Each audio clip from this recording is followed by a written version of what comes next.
Salute. Welcome to the show. Live Friday night. Happy Friday to Knicks Streets, Knicks Nation out here tonight. Ready to have some fun, liaise with the chat, and talk about the latest. The trade streets buzzing right now. New York Knicks picked up a big win last night against traditional Eastern rivals, the Heat. And we're going to talk about it tonight. Plenty of topics to go around. We'll talk about what to do with Cam Reddish, Obi Toppin, the latest Knicks interest in OG, and Saddiq Bey and other targets with the chat. We'll talk about Emmanuel Quickley's rise. Salute to the chat. How we feeling tonight? Friday night. Let's go. Salute to everyone out here. Julius Randle, named a two-time All-Star. We'll be talking more about it tonight and diving in, with some news that Julius shed some light over the fact that, he had a conversation. He took some time away after last season, a month and a half to 2 months, didn't touch a ball. And Johnny Bryant, right, the star whisperer, went over to Dallas and talked to Juju about it. So that was fascinating. I want to get the thoughts of everyone out here, right? Johnny Bryant doing work for the organization, and he's building his connections around the league, right? Players feel comfortable with him, right? That was beautiful to hear, right? Salute Trini. How we feeling? Big task. Buzzer beater. Let's go. The squad assembling tonight. And a lot of topics to hit on, man, as we have an off day, Friday night, and get ready to take on the Clips tomorrow night. We'll look at the road ahead.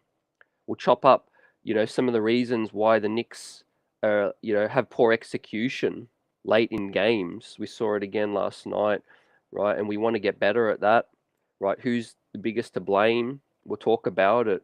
We know a lot of people have their thoughts about Tom Thibodeau and why this is a repeat pattern, again and again and again, failing to execute down the stretch, lack of play calling and all of that stuff, right? It's frustrating because the Knicks are doing work throughout the game, definitely, right? And a lot of people are, putting in work throughout the game, but only to have it crumble down the stretch. Heck, salute from the Morning Brew squad. Let's assemble. Let's go. Yep. Got your thoughts on Thibs with that situation? Yeah, definitely, man. I'll give you my thoughts long term about Thibs. I think, I feel confident he'll last this season, but in the off season, I think depending on how we look in the playoffs and, and what happens exactly, the matchups and for the rest of the season will dictate what happens. But Leon Rose is, under pressure of his own, right? With a lot of these, trade situations happening around the league right now, the Knicks need help still. Obi Toppin is picking up his play off the bench. RJ Barrett's fitting in well with the bench squad with his minutes as well. Isaiah Hartenstein and Sims are holding us down right now. And I don't really think we need to sign another backup center probably at this stage, right? The way they're holding us down, assuming that Mitch is going to be back after the All-Star break. But plenty of these names to talk about. OG Anunoby, Saddiq Bey, and all of that stuff tonight, right? We'll be diving deep into it with the chat, and we saluting that situation, right? As the trade streets are buzzing right now. Not the only thing buzzing right now, man. The Brooklyn Nets are buzzing for all the wrong reasons, ready to implode right now as Kyrie Irving lets the organization know that he ain't coming back. Timing was weird, but not a huge shock when I first heard it. I'm like, they obviously couldn't agree to a long-term extension, and we see LeBron tweet out, man, is Kyrie Laker bound with that situation?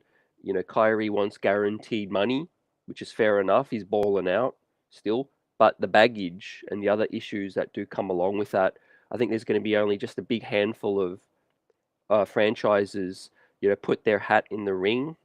Looks like Phoenix, Dallas, LA, and maybe both LA squads out there, fam. What are your thoughts on that situation, man? Sean Marks was in Australia recently, like a week ago, but he's probably come back to a firestorm out there. So that's going to shake things up, man. What happens with KD? No one knows as well. Do they refuse to trade him? Maybe play out the season, see what they can do in the playoffs, and then make a decision, on a trade in the summer, a sign and trade. Potentially still there, to get something, for Kyrie. But man, it's crazy out here. Like I said, man, we'll talk about IQ's growing play right now, rising up the boards, man. Now, in my opinion, a legit six-man of the year candidate right now, the way he's playing, right? I want to talk to you all more about IQ's future with this club because, I don't see a world where he's offered in any trade package this deadline. And quite frankly, nothing unless it's a superstar package. I'm talking superstar, right? IQ is shown he's part of this Knicks future right now. Just 22 years old, growing each and every game right now. One can even legitimately question whether or not Jalen Brunson, was necessary with the way IQ's playing. Now, I love Brunson, and I'm glad he's a New York Knick, don't get me wrong. But one can have a legit conversation about it. I want to hear from people about IQ, what they're seeing in IQ, and his future with this club right now. And we'll talk about the OG situation, like Dirty hits on welcome, salute on this Friday night. How's everybody feeling with this situation? Canal out here, salute. Yeah, Kyrie, I think will probably get traded out west. LA, Phoenix. Sorry, I missed out on the Dallas Mavericks as well. Well, like I also mentioned before, I want to dive in and talk to everyone about the Knicks' woes closing out games. Late game execution fails us again. And I want to hear your thoughts. What's the biggest reason? Right? I know probably what's going to be the most popular, choice, but is there anything more than that? Right? How can we get better at this situation? How can we fix it right now? I mentioned Emmanuel Quickley. He's a big game player that I would love to have on the floor late in games too.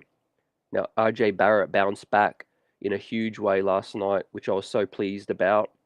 But I still love Quentin Grimes on the floor as well, and I like Emmanuel Quickley on the floor as well. So should the Knicks go small? Perhaps. Should the Knicks sit Jalen Brunson on certain possessions as well for size, defensive, offensive matchups as well? I'm just spitballing at the moment, but let's talk about it with that situation, right? We've got to get better at closing out games. One of the big elephants in the room this trade deadline is what to do with Cam and Obi right now, right? It's not getting that much talk about, solutions, right? Everyone just says we got to get rid of Obi, we got to get rid of Cam.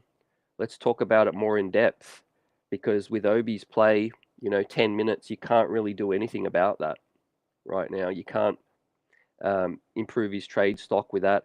He can't develop a rhythm, and we're never going to see Obi's potential playing such limited minutes. Now, my hope always long term was that Obi stays and we work out a way where he can fit into this small ball lineup, and get up to 22, 25 minutes per night. But it's clear as long as Tom Thibodeau's here, that's not going to happen right now. So I want to hear your thoughts on that and what we need to do with Obi. Where does he need to fit in with this situation, whether it's with the Knicks or somebody else? And of course, Cam Reddish. We know he's the most likely departure with this trade deadline coming up, ladies and gents, in less than a week's time. Right, the trade streets are well and truly buzzing, especially after this big Woj bomb tonight. Right, the Bucks situation seems less likely every day. Maybe the Dallas situation I would put at the top of the list in terms of likeliness. Maybe we see a familiar face with Reggie come back. I think there's an interest in Cleveland, which I spitballed last night with the chat. I'm trying to look at Cleveland's roster, what they could send us back. There's nothing really enticing except maybe Caris LeVert's expiring contract, if you include an Evan Fournier to make the salaries work. Even that doesn't excite me a lot, but I would still prefer, I guess, a Caris LeVert who could help the team while Cam's getting DNPs, with that situation. And, maybe they want to have a further conversation with Obi and all of that. We continue to shout out the chat tonight. It's going to be a big show, right? No time restrictions tonight. We're going to be on it. Salute to everyone out here coming through. Andrew, how are we feeling tonight? Canal says on the court, you would look nice in the desert. Yeah, we'll talk about the OG situation more and being maybe one less bidder. Yep, with that situation. Good point.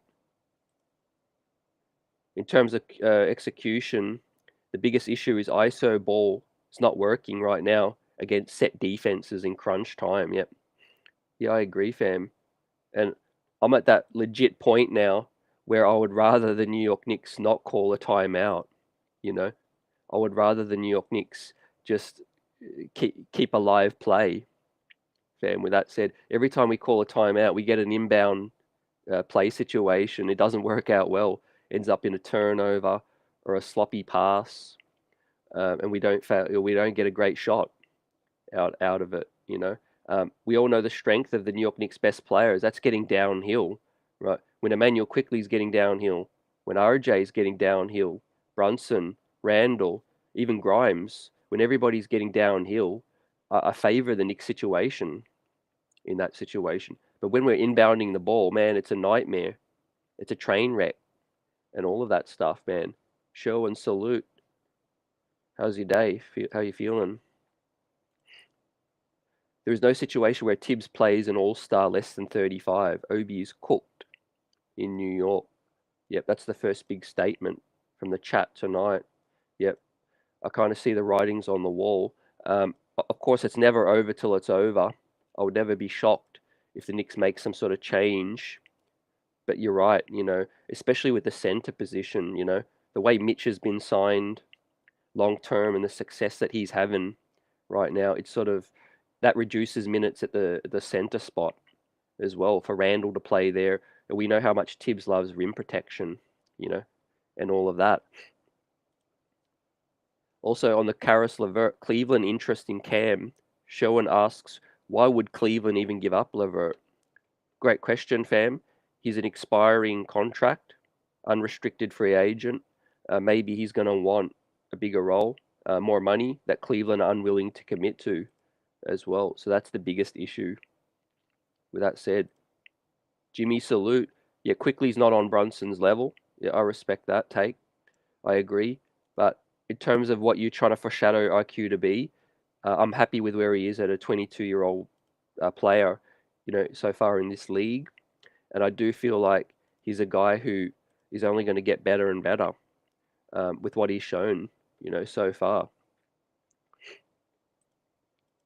Now, in terms of LeVert's fit with the New York Knicks, you know, he could start and he can also keep the scoreboard ticking on the bench with Grimes and RJ playing all together, stagger the minutes with Brunson and Randle so that when they're sitting, we're not going into an offensive funk as well.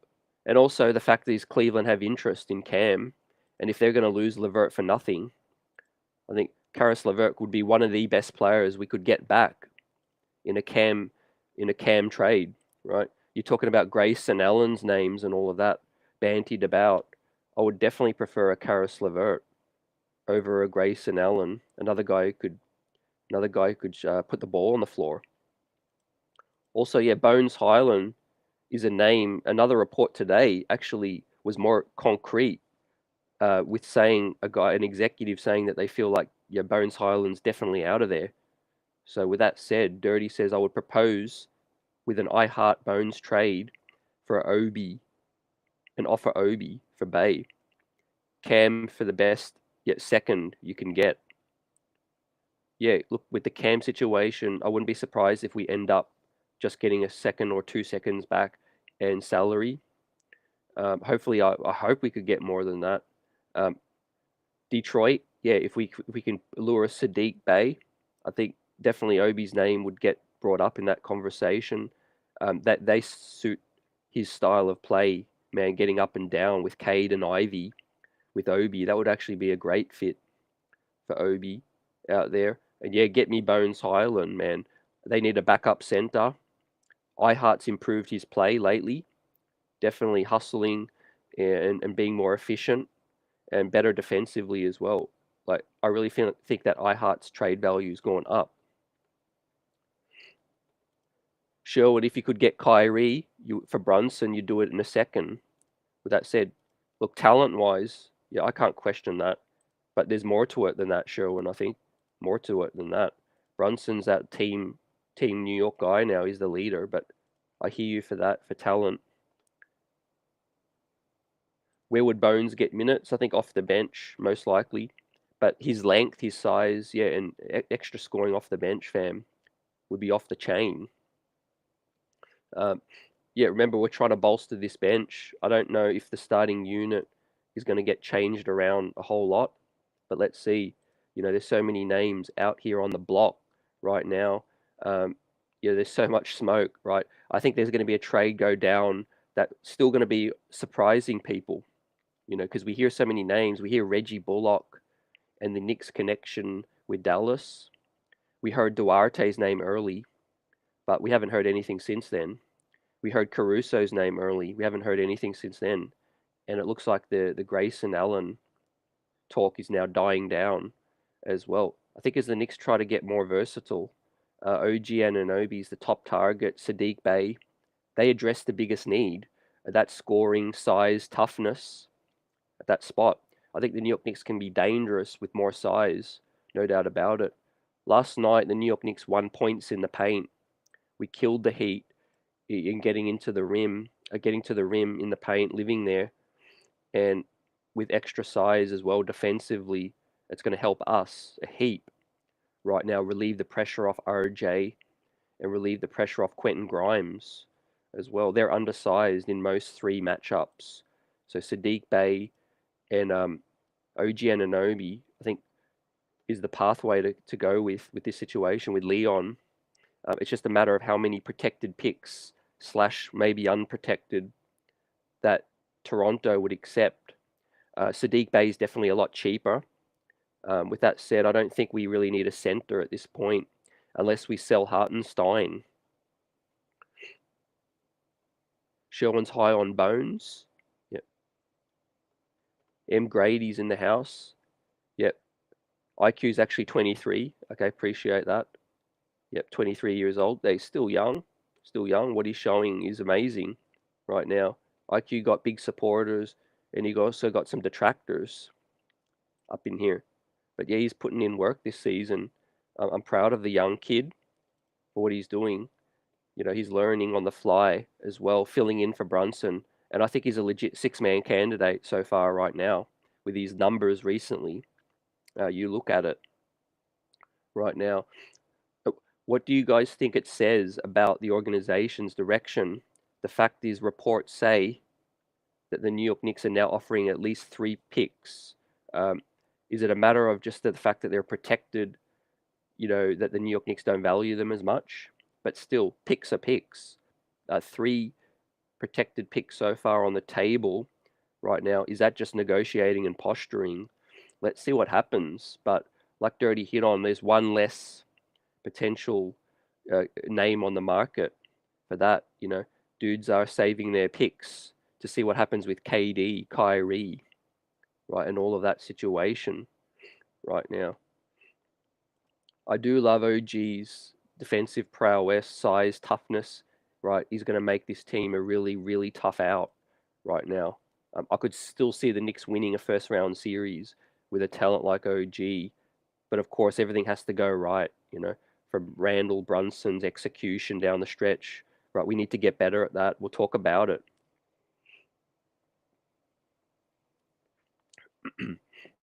But man, I don't envy the Nets right now. They're kind of screwed. They made their own bed right now. Now, Saddiq Bey, right, not on the same talent level as OG, but is he still an upgrade? In my eyes, definitely. Young player, you're still banking on a lot of upside, with Saddiq. Yeah, and the best thing the Knicks have going for them is previous relationships and deals with Detroit. We know how things can get salty when you're negotiating with certain franchises, and they just want to fleece you. We've done amicable deals with Detroit where neither side got fleeced. It was just a deal that made sense for both sides. Well, I have faith that if we did a deal with Detroit again for Saddiq Bey, it'd make a lot of sense. maybe it is Cam Reddish, pick Obi Toppin involved potentially in a separate deal, kind of thing. Just something that can work out for both sides. Um, I haven't watched Bey a lot this year, but he definitely impressed me recently last year, and his rise. He's a guy who can, take the ball, could score some as well. He's got that extra size that the New York Knicks need. Speaking of needing a bit of extra size, but nonetheless, Quentin Grimes has been fantastic. Salute to him, and shout out to that young man for making the sophomore, getting the rising stars nod as a sophomore and getting that shine right now. Another big game last night. We saw when the ball moves, Quentin Grimes is deadly right now. Found his stroke. He was 3 of 5 from deep last night. It was just beautiful to see. He looked a lot more calm. He was catching, shooting, firing up, and it was money in the corner as well. And I got to shout out Julius for a couple great passes to find Q Dot as well. So yeah, it's great for the organization, great for him and our young talent. It's getting acknowledged now, right? His defense has picked it up. Lately, the shots started to fall more recently as well. There you see him wide open actually at the top of the three, but RJ was a bully last night getting to the cup with his 30 piece. We'll talk more about RJ and the big win last night. But yeah, we just wanted to shout out Q Dot again for his most recent play. Later in the show tonight, once we've got more of the Knicks talk out the way, we'll continue with freestyle. But we'll talk more about the All-Star selections, the reserves, the dubs and the snubs. In your opinion, right, who was salty and who was stiff not to get that selection? We see guys like James Harden tweet out disrespect. I'm not surprised, man. The coaches aren't too fond of James Harden, man. The way he be acting up, drawing fouls and all that ish. I kind of don't have no sympathy for James Harden. With that said, when you got the coaches making the final decisions right now, but he was still deserving, so I feel him. Trae Young also was pretty stiff to miss out, but it's a numbers game. Our very own Jalen Brunson, as we know, missed out as well. So that was stiff for that young man. He got also close. Did JB? It's hard to see him having a better season than what he had, so far right now. But of course, the New York Knicks are now 28 and 25, 3 games over 500. We'll chop up this road ahead and look at these games, coming up. We got the Clips, tomorrow night. Yeah, and it's going to be a situation where we'll monitor the injury report. But we got 7 games left till the All-Star break, and the break's in sight right now. What's good, Almighty? Salute. Let's go. Richard's in the house. Salute. Bey and Bogdanovich for Obi, Evan, and the Detroit first and the Detroit second they owe us. Putting that out there, Richard. Bey and Bogdanovich would be a huge talent upgrade, man. To get that for just Obi, a Detroit first and a second they owe us. Sign me up. Sign me up for that one. I do think they're looking for a bigger deal for all reports. I don't know if they're going to get it, but Detroit looks like they want multiple first round picks for Bogey. With that said, man. But yeah, Trini says Bey is solid. I agree. Yep. When you pull off a deal like that, you're also banking on upside too, fam. A player can explode in a summer, in a season or two, and then you're sitting pretty just by taking that gamble, taking that chance on him. Like the New York Knicks, a lot can change in just 6 weeks. They had Emmanuel Quickley on the block by reports, not necessarily shopping IQ, but teams were calling, and the New York Knicks were entertaining calls. Now, I think that's finished right now with IQ's recent play. What's good, JT? How we feeling? Even if there is an injury, I think Harden gets the nod over Brunson. Yep, you're right. Completely agree. That just speaks to the depth of the East right now. As we make jokes continuously about how much stronger the East is now than the West, man. It's absolutely insane. right now. For example, the New York Knicks are 3 games over in the East, in 7th seed right now. A team 3 games over is 5th. In fact, the 4th. Dallas Mavericks are 28 and 25 right now. 28 and 25, the exact same record as the New York Knicks, and are in the 4th seed. Let that sink in right now. So yeah, the East got depth, mad depth, man. And Harden, Trae Young. Of course, we saw Tyrese Halliburton get in, and he wanted to troll Wally Zerbiak, right? Can't be mad at him for that, man. Whatever makes him feel good. But, he made the All-Star team, so a salute to Tyrese, for that. Wally apologized, he was just having fun. I think too much has been made of that, If your home coverage announcers can't have some fun, then what's the point in doing this, But yeah, Tyrese is trying to play up and put Wally Zerbiak as his profile pic on his Twitter account, which was funny, man. But yeah, Tyrese, first time All Star, you know, that I disagree with more than anything over Brunson, because Brunson's been, averaging 27 points over the last like 11 games. Tyrese Halliburton's missed the last 11 games as well. So really, yeah, it's down to the coaches, yeah, and all that stuff. So it's like it's trivial, basically. But RJ Barrett's play last night let you know that, and his quotes after the game, that, again, it speaks to RJ's mindset.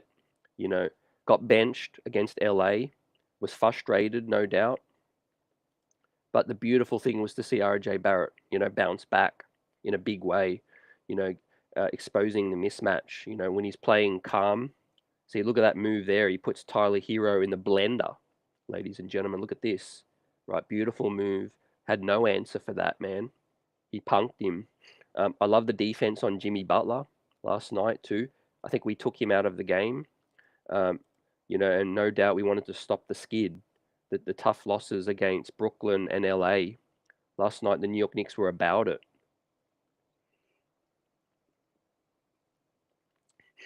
Also, they were juiced up over Julius's announcement, no doubt about it.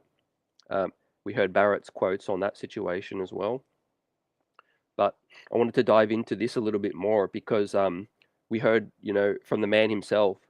He said that Johnny Bryant went all the way to Dallas in the summer to have a chat, and boy, did that chat turn out to be something great for the New York Knicks, for Julius, and for Johnny. You see picture there with Johnny with Spider Mitchell, his great relationships with young stars around the league, his relationships with Damian Lillard, and all of that great stuff. We're really seeing Johnny Bryant grow as a young coach in this league. His relationships around the league are top notch, and he was one of the only guys, from what we've heard, to actually tell Julius what it is. He went over to Dallas in the off season. Dallas was, the home of, obviously, the off season of Julius. And Julius said he didn't touch a ball for 2 months, roughly, as well. It was a tough situation and season for everybody involved. But Johnny going over there and just talking to him about, like, put yourself in your in a teammate situation when they're seeing your body language and your frustration at times. How would that make you feel if you were a teammate of yourself at that point? That's the point Johnny made to Julius, right? And I don't know what about that particular, but that hit home for Julius. He's like, yeah, man, I wouldn't want to be a teammate of that myself. So salute to that situation, What's good, Taron? How we feeling? Go New York, go. Thanks, cash out, salute. Let's go. Yes, man, that's on point. Yeah, I think that's also great. Like, I think more ballers need to do this, fam. In the off season, whilst you have a huge grind throughout the regular season, off season, all of that stuff. Ain't nothing wrong with just putting the ball down for a minute, because this game is mental as much as it is physical, man, as well. You could be great physically if you're not great mentally as well. You want to give the game up, maybe. You see dudes retire early and all of that stuff. So I think the fact that Julius took that break was excellent. I think more players need to do that as well, and also look themselves in the mirror. You know, these guys have egos, like I've talked about so many times. You know, NBA players, they get to the top of the mountain to be in the NBA, and it takes a bit of humble pie to look in the mirror, humble yourself after a bad season, and say, man, I've got to get better at certain things, you know, and it ain't just about putting the ball in the hoop. I've got to get better at being a teammate. You know, I've got to get better at being an example, a role model for my son, you know, a spokesperson for the organization, all of that stuff, right? Johnny Bryant talked about him. He's a young dude who can relate, and that's huge. You know, we know Tom Thibodeau's more, you know, ground and pound, execute, X's and O's, motivation, but Johnny Bryant's more relate. You know, we miss that with Kenny Payne, and we miss that with also Woody, with Mike Woody was sorely missed, right? And I'm glad we got Johnny up in the house, just like Bricks and Johnny's up in the house. Salute. Bricks, Johnny Davis, salute. Cash out, Johnny Bryant, my head coach, next head coach, Paps, fam. Yeah, man, I think, you know, I'm not going to talk about it now. We've got the trade deadline hitting, but best believe we'll hear the Spider Mitchell links to the New York Knicks again, because one of the huge reasons is Johnny Bryant, right? Look at the screen there, man. He's close to Spider, and he's close to a lot of players as well. We've got the respect. Dirty says respect to Jew, though where within his head where he was at, he could have easily become the worst contracts in the NBA. Yeah, with the extension talk, and we're keeping it real, but yeah, his trade value was minimal, was low to basically nothing with that situation. So yeah, bounce back. Here we are sitting on this day today, man, on the 3rd of February, and Julius Randle is a two-time All-Star now. So he's had 4 years with the New York Knicks, including this season, and 2 out of the 4, he's been an All-Star. So I'll take that all day, every day as well. Sometimes with a person, you take the good and you take the bad. If the good outweighs the bad, you know, you just run with it, man. Very, very unique player is Julius. You know, a bully, evolved as a shooter now, a stretch four. You know, I'd like to see him become a better help defender as well. If we're keeping it real, he's definitely in that situation where he's still growing as a player. You know, offensively, he might be close to his peak or at his peak. I think defensively, when he gives effort, he's actually not too bad. He's not a bad defender at all.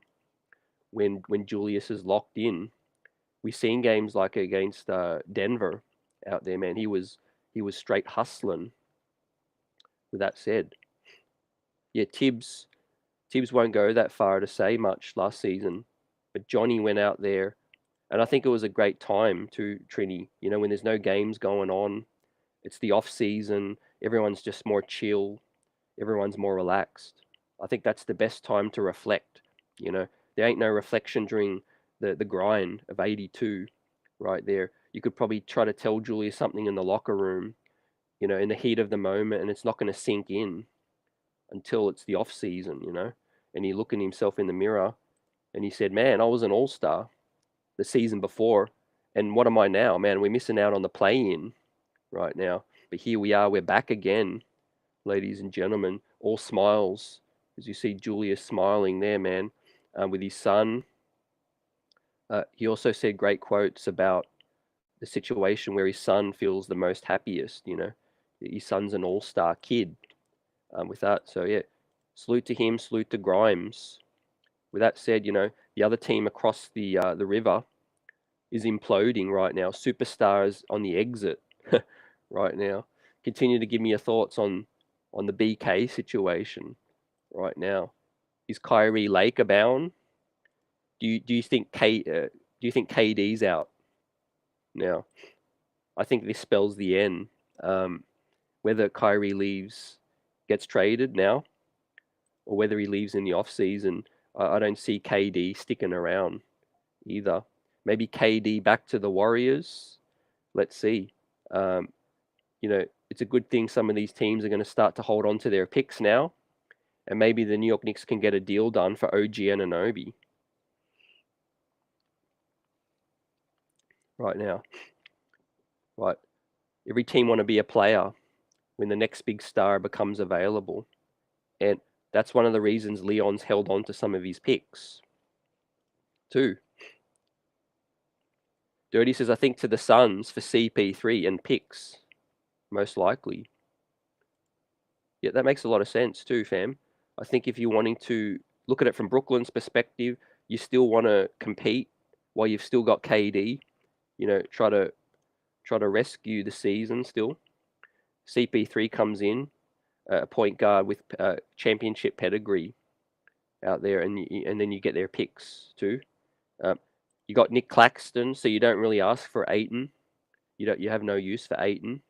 You got Claxton now, so maybe they could get another shooter. Maybe they could get Cam Johnson. Brick says Kyrie could be going to the Wolves for D'Lo situation. Yep, I would expect them to put their hat in the ring too, man. Kyrie with Ant-Man, that'd be crazy. With Cat, that'd be crazy. Best believe the Clippers. I mentioned both LA squads as well. Don't just think about LeBron. You got Steve Ballmer up in there. They got some fillers. They've got picks. Well, they might not have picks actually. I think they gave them away, but they've got pieces. Rest assured, they could help in a trade like that. I don't value the Lakers offer too much. What is it? 27th and 29th first round selection. They would have to be unprotected, definitely. Yes, salute to Randle for the family man situation. Luke says, I think they'll blow it up if they can't make it out the first round. Yep, definitely. Yeah, it's going to be a tough playoff series right now. Cash out. Would I trade Brunson and picks for SGA or LaMelo? Definitely not LaMelo. I'm not the biggest LaMelo fan. I see the upside with LaMelo, but I'm way more high on SGA. Way more high on him. So if SGA becomes available, I would definitely entertain that. I just don't see it happening with the situation with Brunson, and the optics with that. But SGA the player, man, sign me up. Definitely, man. Absolutely. One thing is we got this young man rising up. Now a six man of the year candidate, in my opinion, and a part of the New York Knicks future right now. I'll be curious to know how many teams are still going to call the New York Knicks and say, maybe we could still pry this man away, right? How does 2 first-round picks sound? Leon or Scott Perry? Anyone? But I think the Knicks still don't budge. I think if you gave up on IQ right now, it'd be too early, I feel. I think it'd be too early to give up on a player like that. We're yet to see his ceiling, right? And you see the graph, man, there might not be a ceiling on IQ's game right now. Great defender already, evolving as a league guard, has the offense, has the jump shot, improved decision making, finishing, all of that stuff, man. This has been arguably the best success story of the season so far, right? Close with Brunson, Randle, and Grimes up in there as well. Which is in fact a great question to ask you guys. Right of this day, what is the biggest success going for the New York Knicks for this season only? You guys tell me, what are your thoughts? What do you feel like has been the biggest success for the season to this date? Which is still like 30 games to go as well, which is crazy right now. I'll tell you what's not been a success. Late game woes, failures, failure to execute, and late game coaching right now. Ladies and gentlemen, we talked about Johnny Bryant just before, his impact on Juju. What do you think about Tom Thibodeau being his replacement? Do you think Johnny Bryant, his relationship with the players, but what do you feel about his ability to actually coach? And what do we need to close out these games better, right? Is it the players being gassed? Partly. Is it just Tom Thibodeau's poor X's and O's? Is it poor IQ? Poor rim reads? I think it's a bit of combination of everything. Top of the list for me is Tom Thibodeau. I feel he's very simple in terms of offense. Whether or not you want to say his offense stinks, I get it. But from what I hear and what I see, it's very simple. It's a simple offense. He doesn't have a whole playbook, a lot of play calling.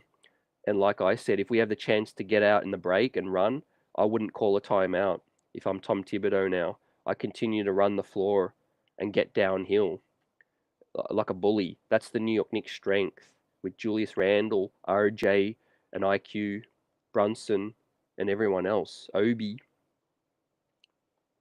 out here. Salute. The whole chat's buzzing right now. Friday night, Knicks chopping this thing up with the trade streets on fire right now.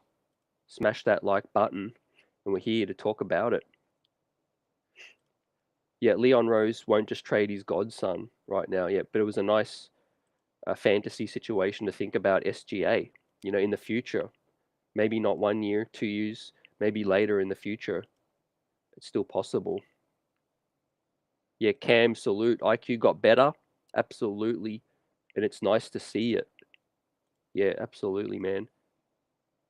Impressive, super impressive stuff. Now, a lot of people did say trade talks was a nice wake-up call for IQ. Whether or not that's true, whatever it is, he's just been playing great recently and deserving of a bigger role for me. And that's the lure now of re-signing IQ. If Brunson ever goes out, we see a game like we saw last night on screen. A player that could even be your late game starter, on the floor and finishing games out in overtime. Even, man. Yes, Bricks. Look out for this big storm brewing, man, as well. I think this team particularly is ready to part with some first round picks. I think that's no smoke right now. I want to keep IQ, but what if a team offered 2 firsts for him? Would I do it? Man, you're starting to get tough on me now, man. Now, it depend on the type of picks, but if they're just protected picks, I still say no. Yep.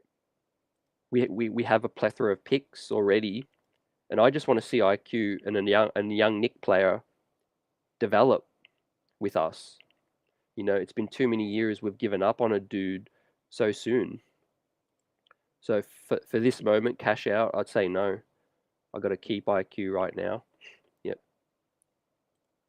Yep. Brunson's free agent signing has definitely helped this franchise. Is he the most perfect point guard? No. But for what we signed him for, man, he's been excellent. And let's not underestimate the influence he may have had on IQ as well, a leader in that locker room. You've heard that Bryant is a great skill and developmental guy. No idea about his coaching so far yet. No doubt he's getting reps though, fam, which is great, on the sidelines now. And what I would say is a pro to replacing Thibs with Bryant is you're replacing him with a guy who's already in the system, knows the players, has learnt whatever good there is from Tom Thibodeau. He would have actually learnt something from him, and he's familiar with the situation, familiar with the players as well. So that's one pro to Johnny Bryant as well, and his relationships, the respect these young players in the league have. In the past, the New York Knicks haven't been able to get meetings with big players, even with salary cap. People talk about the owner. I don't think that's to be true. I don't think players give a rat's about the owner right now if the owner is staying out of the way. Unless the owner is Donald Sterling or Robert Sarver, I don't think it matters too much. I think the Knicks were very attractive with Johnny Bryant and Woody Woodson and Kenny Payne in this situation as well for their relations. Yeah. Cash Out says the biggest success this season has been Brunson. Yeah. For me, that's definitely 1 or 2 on the list. Definitely, yeah. talk about a preview of the rest of his Knick career, what's to come. The fact is, we've seen what we've seen in 1 year only, and he's almost an all-star. So, yeah, that's been absolutely key, man. Jody says, all I could say is I'm happy with how Grimes and IQ have developed under Johnny Bryant, man. Yep. Young developmental coach. Great point. That's an underrated point as well. Yeah, players develop, but the coaches have a big part in that situation right now. You know, to the point where their minutes are our last starters' minutes as well. So that's absolutely huge, man. Both are getting like 30 plus minutes each and every day and growing. Quick's also had playoff experience, and you know, it looks like Quentin Grimes will get playoff experience as well. But back to the sort of topic at hand with the late game execution, right? I mentioned I love the Knicks to not call a timeout and just get out and run, if possible. Not at all possible. We got to draw up better plays, no doubt about it. I'm talking about having the right personnel on the floor as well. That's key. Players that can set good screens, free up a guard. The inbounds play there was ugly. Everyone was kind of standing around. RJ Barrett saw Randle for a second. Maybe the guy was on him and ready to check that pass. So what we needed some sort of ESP, some practice, where maybe Julius can then, back cut, pivot and then back cut kind of thing. We just need better inbounds play with that situation. Under the bucket, especially, that's ugly so far. You never want to give the ball away under your bucket. And especially what RJ did is to pass the ball in the open court the opposite way as well. That's dire straits with that play as well. But it reflects poorly on Tom Thibodeau nonetheless, and the rest of the assistant coaches, because they need to do something about it. It's not just Thibs. There are other coaches as well. With that said, some of these other coaches got amazing playbooks as well. Michael Malone, you said Cash Out, and Spoelstra. Great offensive coaches, yep. It just looks so much more nuanced as well, fam. The way these players know where to be and cut, and they actually remain calm as well. Let's talk about that, because one thing is Tom Thibodeau's manic style of coaching does cause unrest among the players. You know, he's always shouting. We talked with Coach Nick from B-Ball Breakdown. He said he can't believe that Tom Thibodeau never sits down, right? He personally doesn't like that as another coach. You have to be able to sit down throughout a game and let the players play, let the players run the play, let them do their thing right now. You don't always need to be standing up and shouting at the guys as well, man. So I think that's a reflection on Thibs as well. Luke says Coach Thibs could be the Mark Jackson of the Warriors. The question is, who's the Steve Kerr going to be? Setting the table. Great point, Luke. You hit with that. Now, yeah, if and when Tom Thibodeau's tenure comes to an end, he's probably going to leave some foundational things in place for the next guy, definitely. The growth of IQ, Grimes, but he certainly plummeted the value of Obi, plummeted the value of Cam, Fournier, a lot of people as well. So, yeah, he's very, very rigid.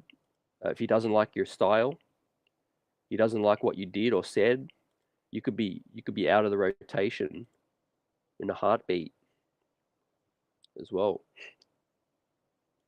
Yeah, Johnny will get that chance too.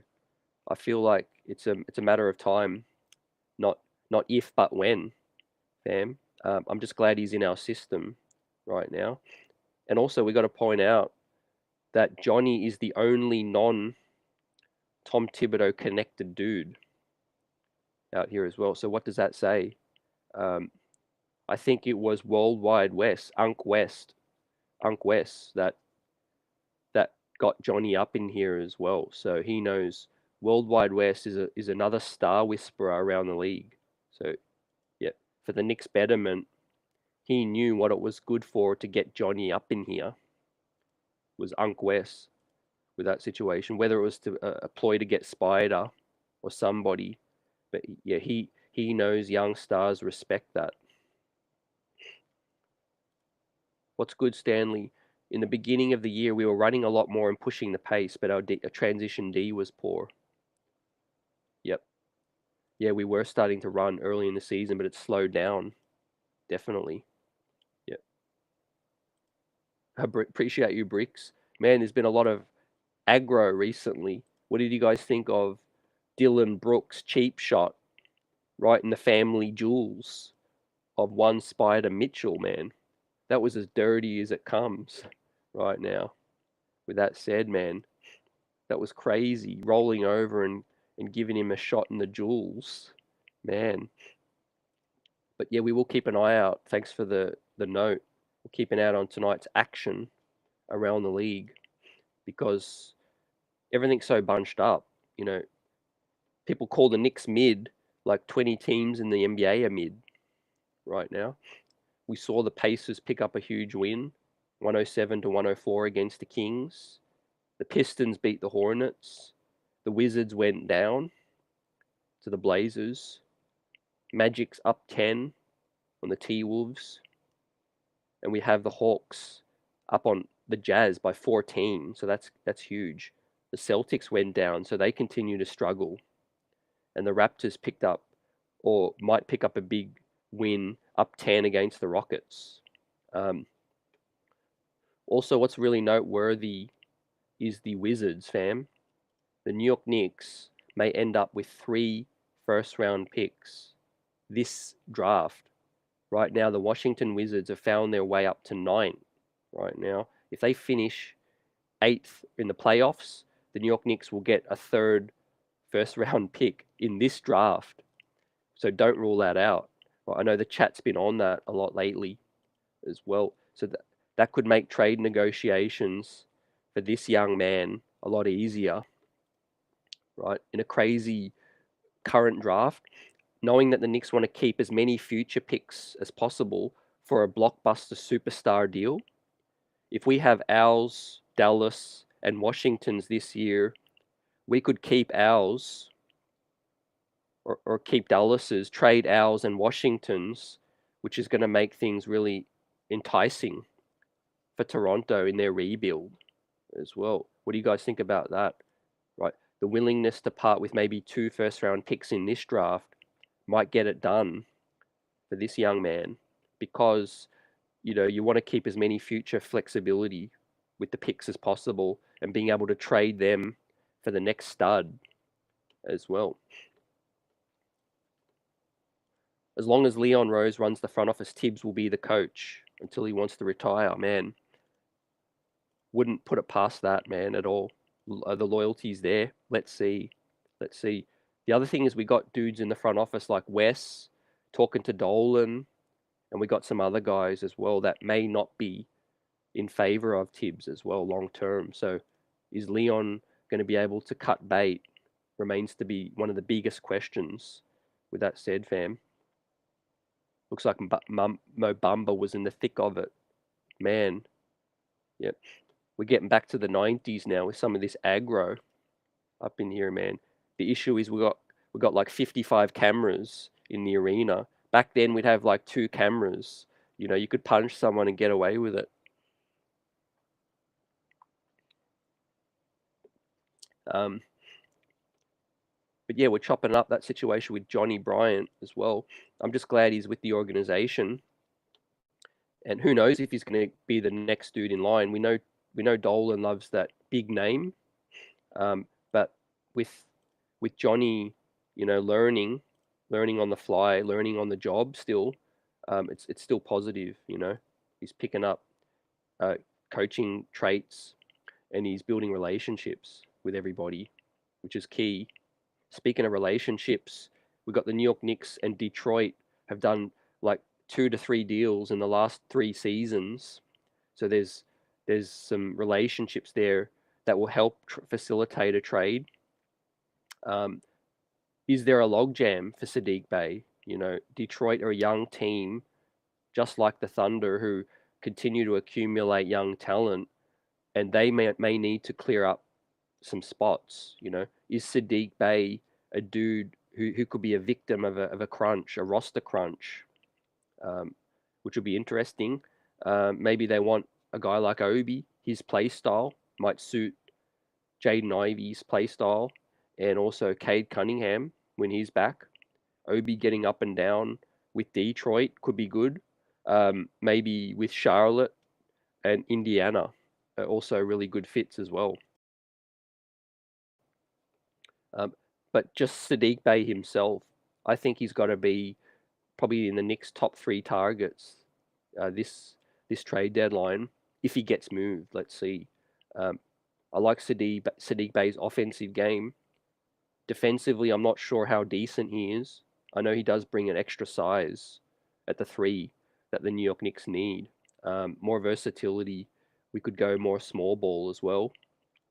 It's just a shame, it hasn't worked out with Obi right now and Cam, because, they could be guys fulfilling that role right now with that situation. It's tough. What did the New York Knicks do with Cam? And what do we do with Obi? I mean, I need answers, man. You guys tell me. What would you do with Obi?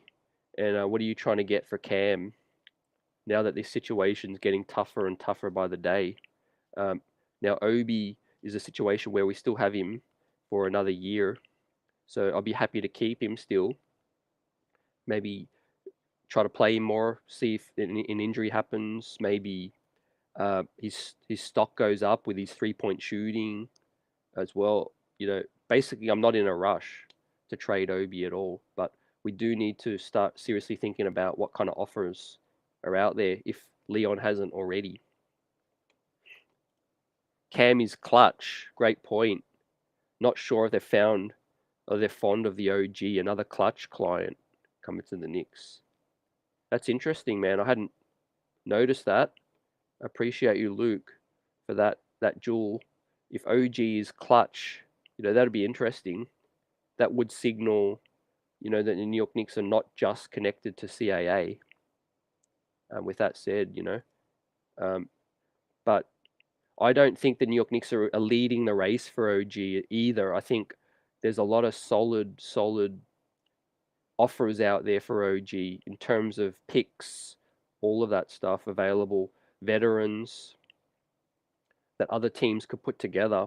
But ultimately, I think Toronto are trying to rebuild. If they're trying to blow things up if they do trade OG, so they're going to value first round picks more than anything. So it could come to a bidding war with first round picks. Leon Rose, what you gonna do when they come for you, Leon? How many picks are you gonna offer? Is it gonna be one unprotected, a couple of protecteds, young player involved? Who knows, man? One thing's for sure is I think Cam and Obi still have certain value around the league. It's not just us that are crazy. That's not crazy, sorry. We do see a player in these guys. They could help teams if given a chance. They need a chance somewhere. Houston, Indy, Charlotte, heaps of teams out there. Heaps of teams could do with this young talent. Yeah, I do like Tari Eason, man. Yep. He's going to be huge. He's going to be a defensive beast, man. I love Tari Eason, man. He was a steal, no doubt. No doubt. Length, great in the break, size, finishing ability, like 7'2" wingspan or whatever is, something crazy. Yeah. He's going to be perhaps a future defensive player of the year kind of dude, man. Yeah, great steal. Great steal. What's good, Kamula? Trade Simmons. This is Brooklyn. And then trade KD to the Magic for a haul. Then trade Kyrie to the Lakers. Yeah, that'd be the quickest rebuild in history, man. Yeah. If I'm the Nets, I would do what you said. Yep. As well. I wouldn't tread water, man. Don't miss the boat. Don't let the train leave the station right now. Trade Simmons. Try to see what you can get for KD to somebody. Yeah. and definitely trade Kyrie, right? If a dude asks out, then trade him, right? Don't keep him around in that locker room right now. The Nets, I don't think, are going to win a chip this year anyway. Really, their window is closing and closing. It's going to get tough for them, I like this too. Hold on to Obi until next year, definitely. Yep. If you're not negotiating from a position of power, then just keep the young man. Keep him. The only issue is, fam, what's the plan? There's got to be a plan. Get his minutes up to 18, 22 minutes if you can. With that said, we need versatility still. Obi's ability in transitions key. Last night, the New York Knicks beat the Heat in fast break points. I've got to look back at the recent streak, but the New York Knicks hardly ever beat their opponent in fast break points. So we beat the Heat in fast break points 10-9 last night. Obi got a couple nice leak outs. Fournier with the deep pass, that was big as well.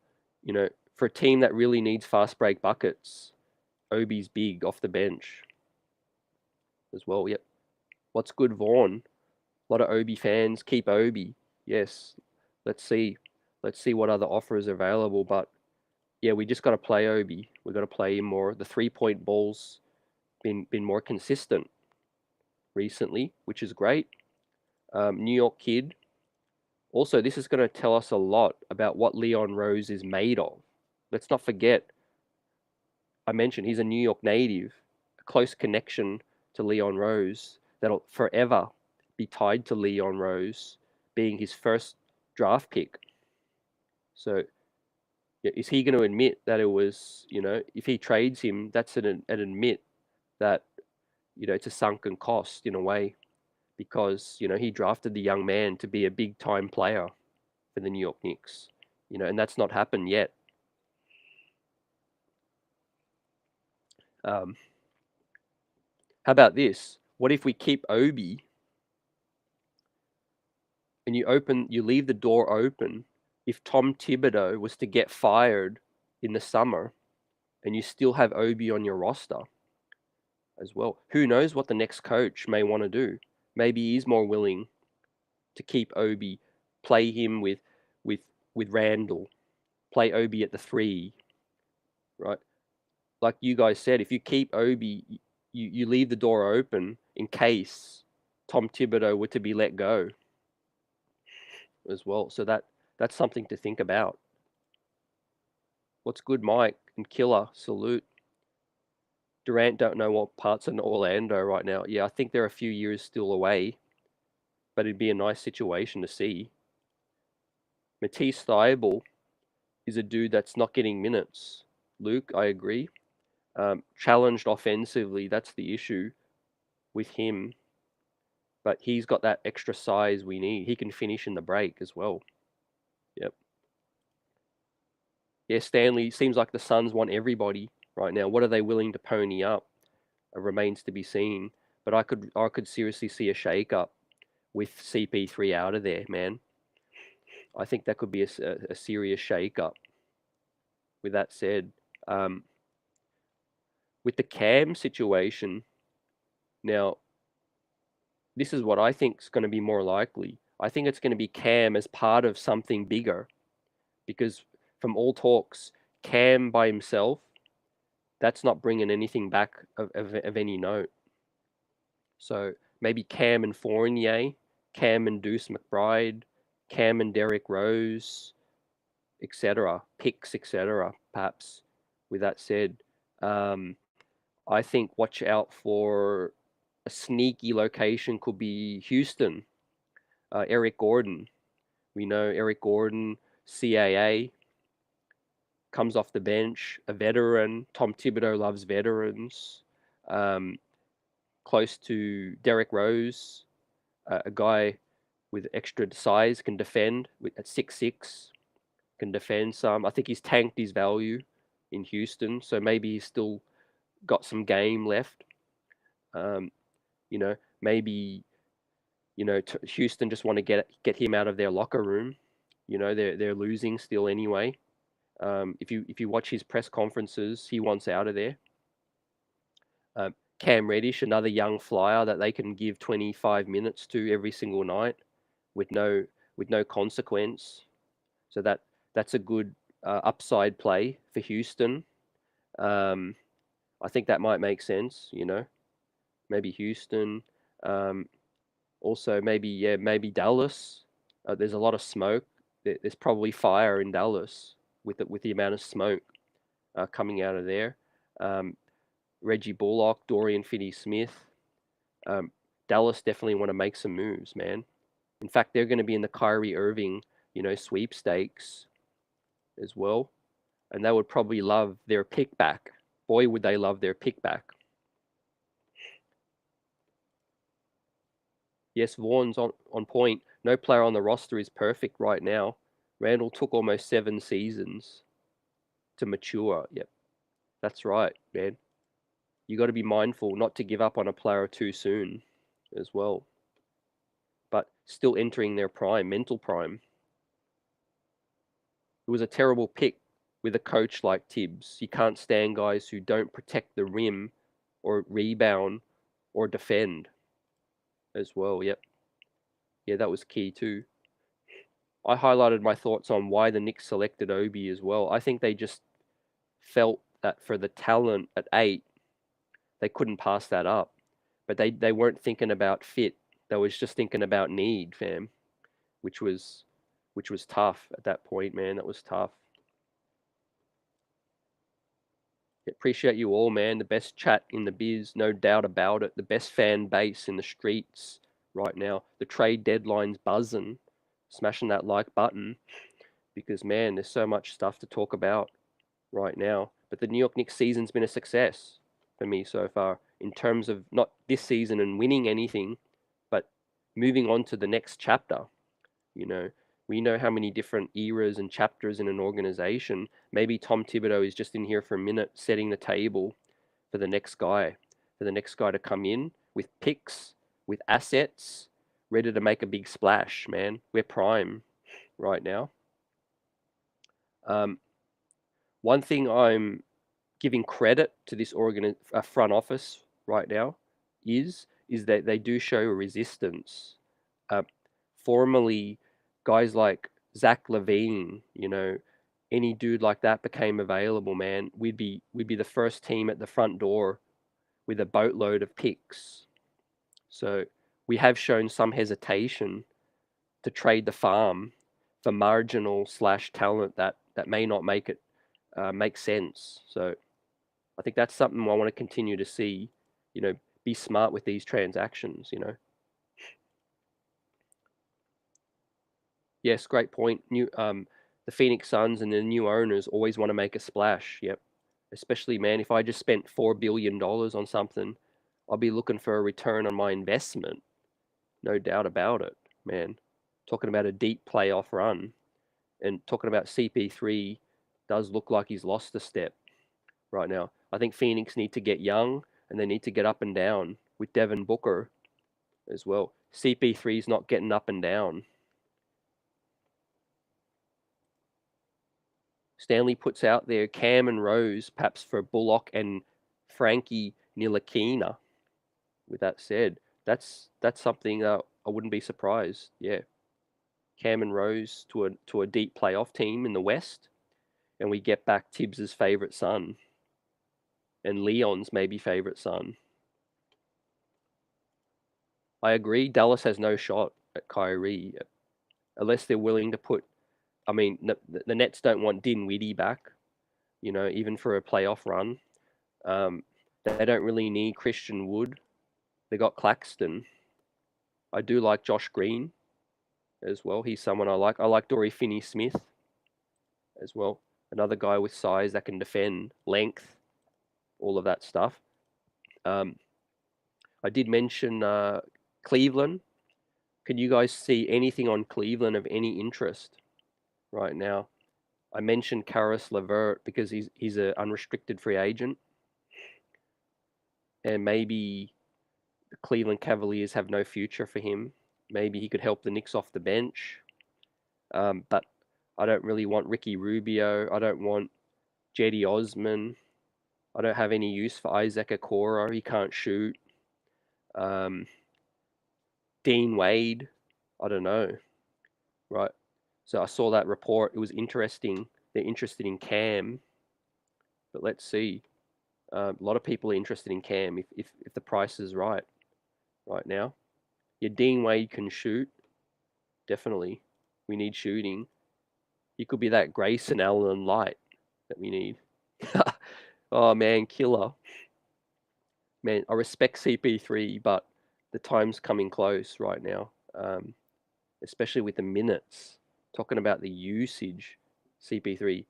CP3 basically been to the playoffs every single year in his whole career right now. Yeah, LeVert's been pretty bad too. That's the issue. But the salary fits, and also what could be sexy for the New York Knicks is to get out of Evan Fournier's final deal. That could be it. But the Knicks are going big game hunting still, I feel, with OG at the top of the list. With the Kyrie buzz now, how do you guys see that impacting other teams' offers? You know, everyone's going to now hoard their picks, possibly for KD's imminent departure, maybe. Also, Kyrie, and waiting to see what happens. You know, we heard reports that Dallas was interested in OG, Phoenix was interested in OG, and some of the other teams might be interested but hoarding their picks as well. So does Leon get his guy right now?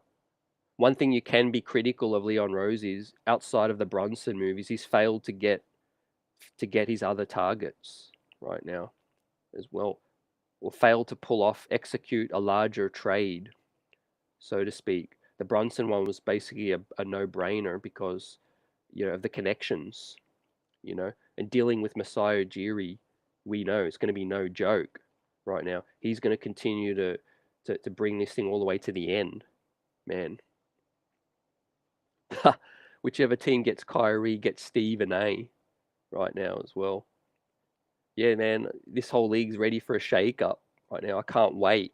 We're just less than a week away, ladies and gentlemen. We out here buzzing on a Friday night, off night, as the New York Knicks play the Clips tomorrow.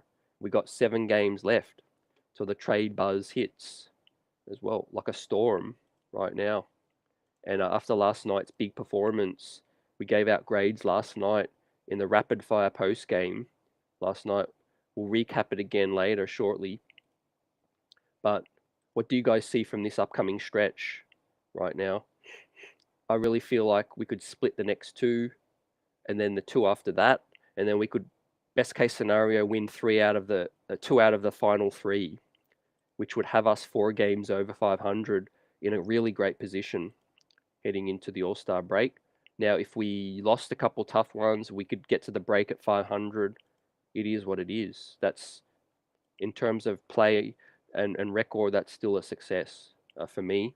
Now, this is an imperfect roster right now with an imperfect coach.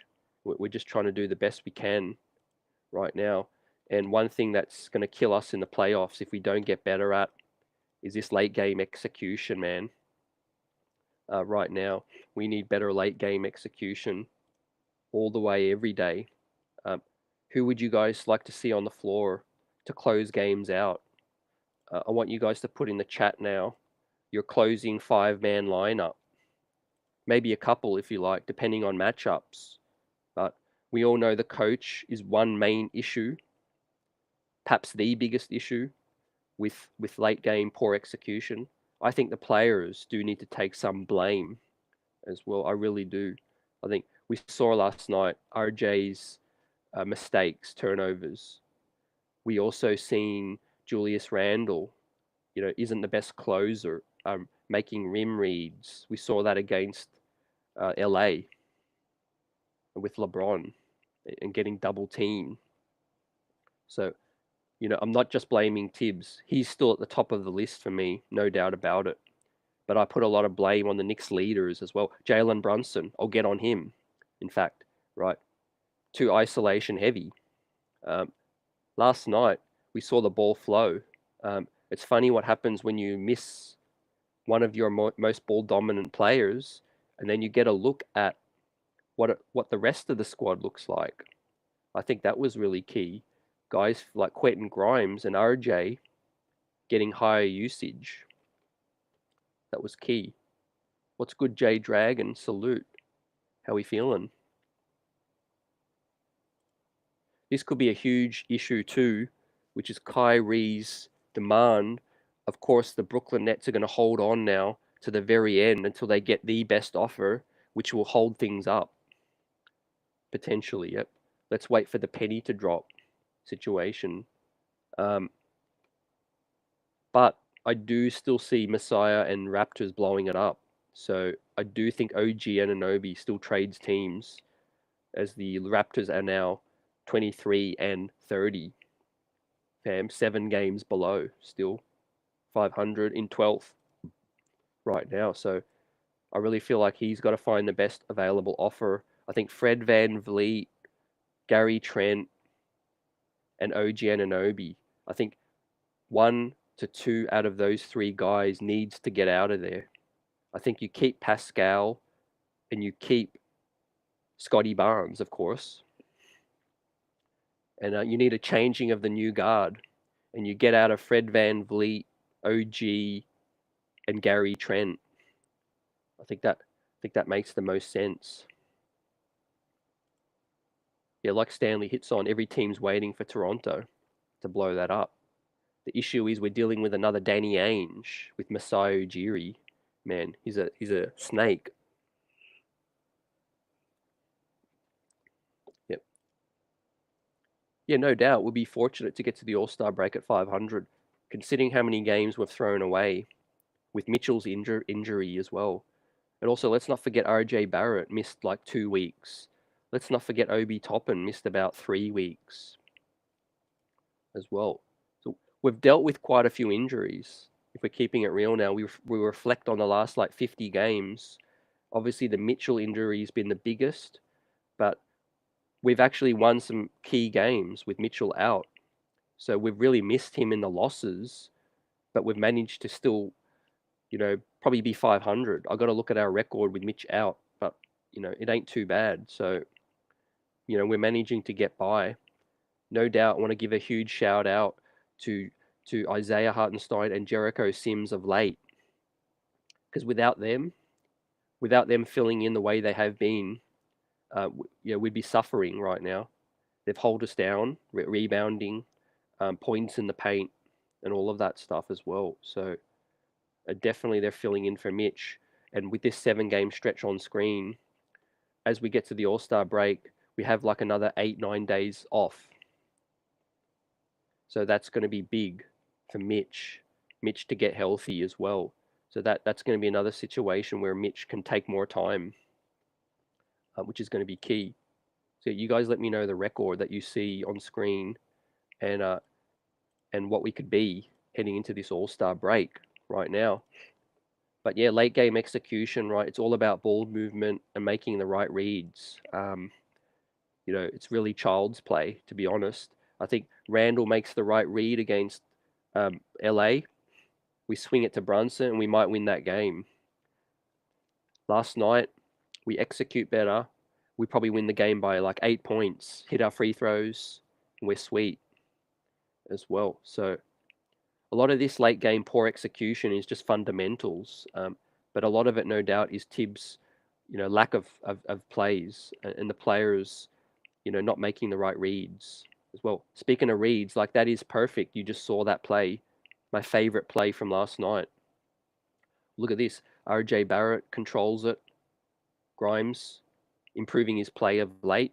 Yep. Barrett runs into a scrawny Tyler Hero, bumps him off his spot, gets the and one, the go ahead to Quentin Grimes, the give and go, sorry. And then we hear Julius Randle as well. So are the Knicks improving? Let's hope. One thing's for sure, if you're in the same situation again and again, like Groundhog's Day, you better hope that you've learned something from the past, Like that play was ugly as well. Throwing the ball ahead with the defense there, with a very, very active Miami Heat defense, that's key as well. But yeah, I love some of those late game plays. It's the defense was an issue last night with Max Strus getting a wide open three. But RJ Barrett's floater game's good now, on point. His patience has been really key of late. And we saw last night he pick up the same role Brunson has, which is on the ball a lot, taking advantage of the mismatch, and getting into the teeth of the D. Yep, with that situation. What's up, Buzzer Beater with the super chat? Got everyone out here buzzing. Salute the one, the only Buzzer Beater. What prospects are buzzing right now down under? Right now, great question, man. So, for those that missed out, there was 12 NBA scouts. Even Sean Marks, GM, and Walt Perrin was down under most recently, and they've been scouting the NBL. We got Rayan Rupert with the New Zealand Breakers. They're the best local team down under, playing for New Zealand. And Rayan Rupert is a wing coming up. He's projected lottery pick now, so there's a chance he's going top 15. He's a 6'6" wing, and he's buzzing, no doubt about it. I think a lot of these players that play well down under, like LaMelo Ball, Josh Giddey, these guys with pro experience, they do tend to pop early in the league with their experience. He's popping. There's a couple of other young prospects down here playing. A couple of them are former, draft picks that never made it into the league. Some solid veterans, but it's mainly Rayan Rupert right now. And yeah, scouts were down here to obviously look at other players. We got Kai Soto playing down here as well. The Philippines big man with a huge fan base out there in the Philippines. Salute to everyone out there. Kai Soto is still a young prospect, but he's had a good season so far. He's still growing as a big man. And we have Aaron Baines, the former veteran center.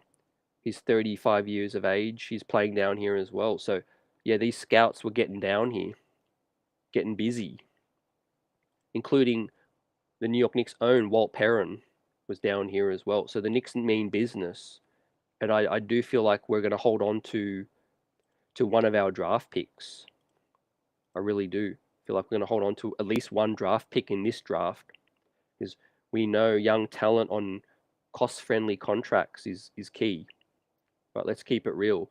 Emmanuel Quickley's play, Quentin Grimes' play, RJ Barrett's play of late, right, on cheaper deals, right, is a game changer for your franchise, right, when the CBA is going up and all of that stuff. Yeah, we'll chop this thing up soon, but I want to get your thoughts on the dubs and the snubs from the All-Star situation. What do you guys think of Tyrese Halliburton getting in over Trae Young, Brunson, and Harden with that situation? Yeah, it's a tough situation with so many players missing out. Also, yeah, the big win last night, there was some things where we didn't execute, obviously, but we did execute on some areas. But I was pleased mostly. The biggest takeaway for me last night was RJ Barrett's ability to bounce back. Talking about being benched, having all that talk about his quotes, not giving any talk to the media, and then coming out and letting his play do the talking was RJ. But I really feel like it just goes to show that you take one more ball dominant player out of our starting five, we stretch the floor a little bit more. Let's keep it real. RJ Barrett got comfortable on the ball, more space, getting downhill, and taking advantage of no rim protection, and taking advantage of Tyler Hero. Right, he was on fire, Tyler, but he's scrawny, and that's a bad matchup for the Heat. So look at RJ here. Manipulate, get to Hartenstein, great pass to Deuce. So ball movement last night, a lot better. Lot better. Yep. Yeah, Rayan's a situation to continue to watch. We'll do more breakdowns, fam. It's hard to believe it's February. March Madness around the corner. We've got draft content coming. Best believe that. right now. We just got to let this trade smoke pass because that's the focus right now. Then we'll be looking at the draft, especially in the All-Star break. I got some guests lined up for that 8 days off with the All-Star break. So there'll be plenty of content still coming with no Knick games. Best believe there's a lot to talk about and a lot of wings in this draft. Taquavian Smith, I'm not sure of his health at the moment, but a lot of prospects, man, in the wing spot with size. Let's see. Let's see, man. The Knicks might trade a lot of their picks. And if we get OG in, we're probably drafting a prospect for the future, for the bench. Yep. Dirty says he thinks Rupert is still raw, but if they only want to carry one rookie, he makes a lot of sense for a stash. Yep, no doubt. I think Rocas could be a dude to watch as well in the next year or two. If the Knicks make that huge swing and trade everybody. Vaughan says, I'll continue to say of people, Brunson's 22 a game are some of the toughest, most important buckets during the stretch of our games. Yeah. I love Brunson's ability to put pressure on the D. That's the biggest thing, fam. He's just got to learn at certain situations to not be tunnel vision as well. And Randle's a victim, a culprit, sorry, and Barrett's a culprit too, just like Brunson is as well. If the defense collapses, you've done your job. All you got to do, and that means is that a player is wide open, and that's key. That's actually what Tom Thibodeau designs his offense on: the defense to collapse, and a dude getting into the paint. Right now, we killed the Heat in points in the paint last night, and of course Mitchell Robinson just gobbles everything up, when he's healthy, too. So that's key as well. So a lot of Tom Thibodeau's success is off a very simple scheme, but he relies on the right kind of players to fit his system. He's probably the most rigid system where he needs a certain type of player to fit into that system. That's why you're not seeing a Cam. That's why you're not seeing an Obi play as much. And also he's not utilizing Isaiah Hartenstein a lot because he wants his guards getting rim protection as well. He doesn't want the ball in the center's hands a lot. Now, speaking of that situation, we'll talk about the Clippers because they want Isaiah back. So with his most recent play, what would you guys do with Isaiah? Let's say they offered you John Wall and a couple of seconds. In fact, John Wall might get bought out. So let's forget about John Wall altogether because I think there was talk today that John Wall might get bought out. So would you trade Isaiah back to LA for 2 seconds?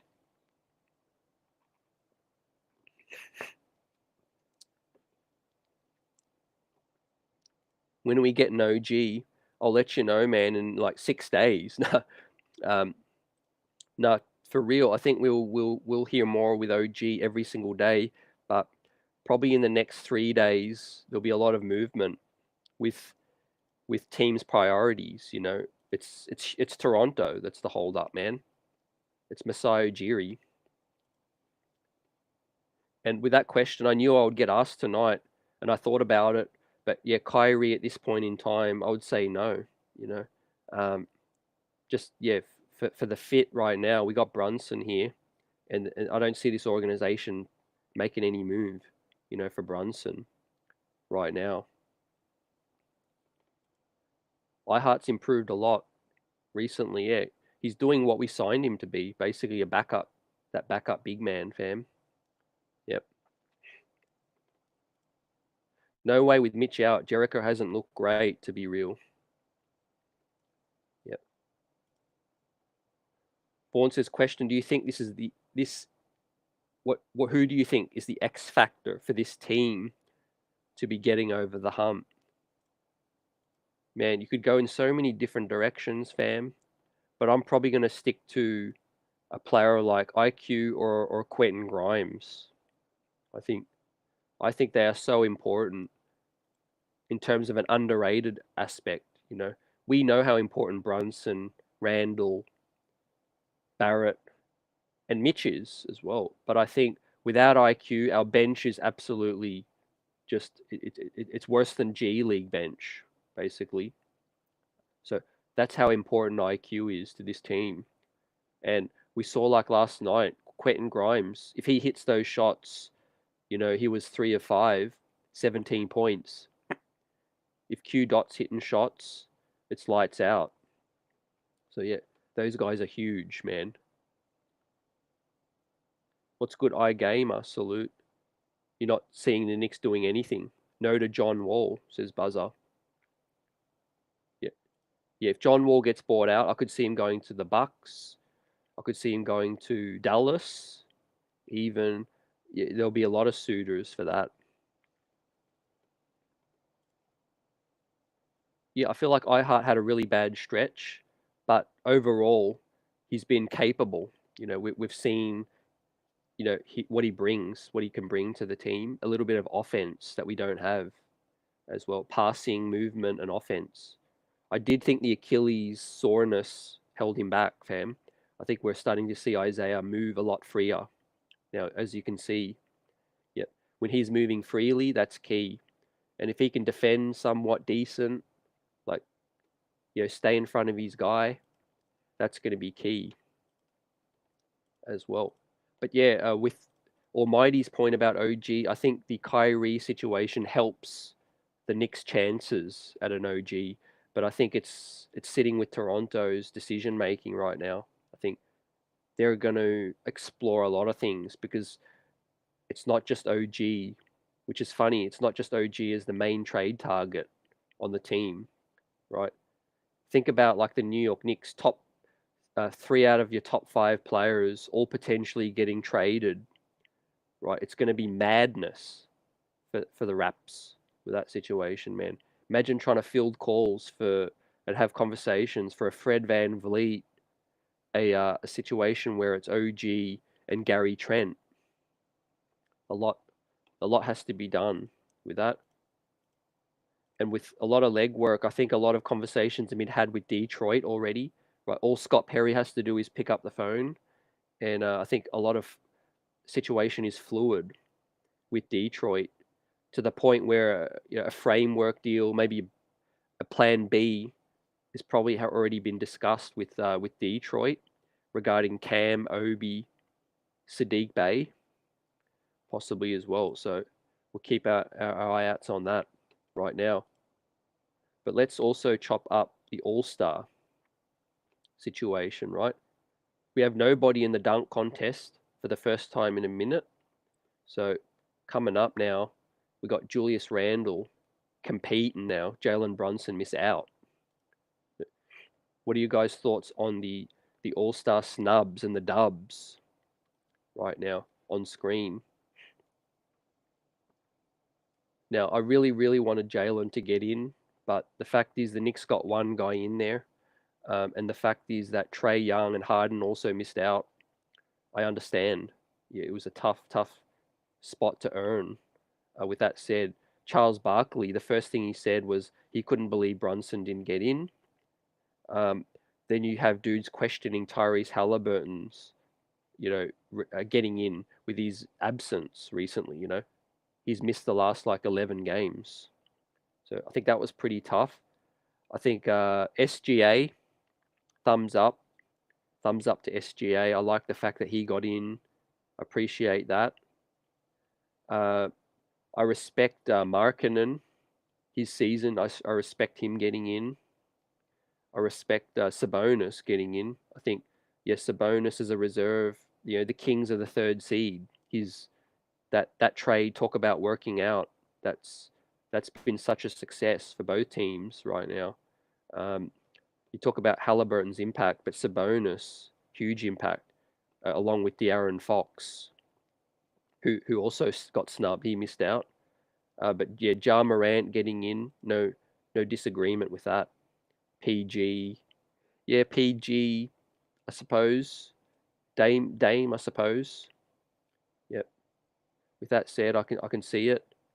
Jaren Jackson Jr. I kind of have an issue with. Wasn't feeling the Jaren Jackson Jr. one, but I guess he's he's having such a great defensive season. Buzzer says Brunson was robbed. Yep. Yeah, borderline robbed. Definitely. So deserving. And then, there's talk about should they expand it? But I guess that would just dilute, the product as well. So, that's part of the prestige of getting in that All-Star situation. But yeah, Shea, Steph got in with that situation. We know a lot of these guys were already basically going to be confirmed. Dirty says, I think Hallie and Shea have JB beat on the MIP situation. Yeah, that's close. That's a close race as well, definitely. But also, as I forgot earlier, we got to give the shine to Grimes, who's also headed to the All-Star game. It's not just Julius, sorry, and he's earned that sophomore shine right now. We'll do a show with a redraft, but I think Kevin O'Connor did a redraft, and Quentin Grimes was in the top 10 in a redraft. I think coming in at 9. So that talk about a situation where the Knicks hit with Emmanuel Quickley and Quentin Grimes as well. Deuce McBride's been solid, and the Obi one we know what that is, but recently with late first round picks, you can't get any better than Q Dot and IQ, man. Absolutely hitting on those late in the first round, which has been amazing. The best is yet to come for Q Dot. Yeah, we out here, streets are buzzing on a Friday night. Smash that like button. Talking about the All-Star dubs and snubs. Out here, we continue to shout people out. Keep it coming right now. Yeah, Julius Randle. Were you in favor of Randle, getting in over a Brunny with that situation? What else did I like and not like? DeMar DeRozan getting in. Okay, I could understand that, but Drew Holiday. Now I have a bit of an issue with Drew Holiday getting in. That's my opinion on that. Yeah, Drew's had he's had a solid season for what we can expect, Drew. But I don't know. What are your thoughts on that? On Drew Holiday getting in over Trae Young and James Harden and Jalen Brunson. I've seen some horrible performances from Drew down the stretch, as I have some quality ones as well. Yeah, I think Lauri Markkanen's got that stitched up. I really do. He's had a crazy season. One that I didn't see coming. Like, just talk about out of nowhere. Lauri, the Bulls gave up on him. The Cavs gave up on him with a numbers crunch as well. And I guess it goes to show that you find yourself in the right situation with all the minutes in the world to develop. That's what Obi Toppin could do. Cam Reddish with that situation, right? No expectations on the team. You're not looking over your shoulder for who's going to take your spot. You could just free out, play out, ball out. And I think that's what's happened with Lauri in Utah. Always had talent. Came in, had a great rookie year. I don't know what happened after that. But yeah, he hit the switch. Talk about that, man. What's good, MIG? Says Knicks ain't doing nothing. He said they sell out regardless. The only way they fix this is to boycott to the team another 45 years. Yeah, it's tough, man. So much loyalty in the building and the best fan base in the streets as well. It's a long, long wait for a lot of us. It's tough. Dirty says DeMar should be in. Harden over him easy. DeMar should not be in, sorry. Yep, that makes sense. Yep, I agree. Yep. Definitely Harden over that. I mean, look at Chicago's season as well. That's puzzling for me. Holiday took Brunson's spot. Exactly, yeah. I know that the Bucks are having, a great season in the standings. They're doing what they're expected to do. But who expected Jalen Brunson to do what he's doing? That's the thing. People want to act like they're not surprised, but really, a lot of people's predictions weren't buzzing with Jalen Brunson. They thought he was a nice upgrade. You know, salute Geraldine. How we feeling after last night's big win? What's your thoughts ahead of the trade deadline and the game against the Clips coming up? I think we should have a contest to see who's going to be MIP, and CT will give the winner a signed Knicks cap. Man, you hit with that. I'm happy to help out for the cause. Fam, let's get it. Put your MIP selections in the chat right now. We're about it here. Yep, we're for the people. So if I had to pick what's the biggest snub, in terms of inclusion as well, because I see Jalen Rose's tweet. He said if you're willing to cry about a player missing out, you're corny if you don't say who should be replaced. So yeah, I'm gonna go out and say I think the bottom three in the East. I think Jalen Brunson could have got in over Tyrese. I think he could have got in over Drew, and James Harden could have got in over DeMar. Yeah, that's a pretty big snub for me. I mean, Chicago's not having a great season, so get DeMar out of there. Tyrese has missed the last 11 games. I know he's had a great season. He still deserves to be where he's at. I'm not pulling a Wally Zerbiak, but I'm just looking at a player that I think should have been selected ahead of him. That's what it's all about. I'm not trying to say they're not deserving of no All-Star, of being an All-Star. I just think they were wrongly selected over a deserving guy. I think Brunson is that. 20 averaged 27 points most recently, the last like 11 games, and he's helped this franchise have this season it's having. And we're ahead of the Pacers as well. And Drew, a solid season, but nothing special right now. Salute buzzer. Yet Pascal had a great season too. He could have easily replaced DeRozan. Yep. Luke's got Brunson as the MIP. Let's go. Shout out to that, man.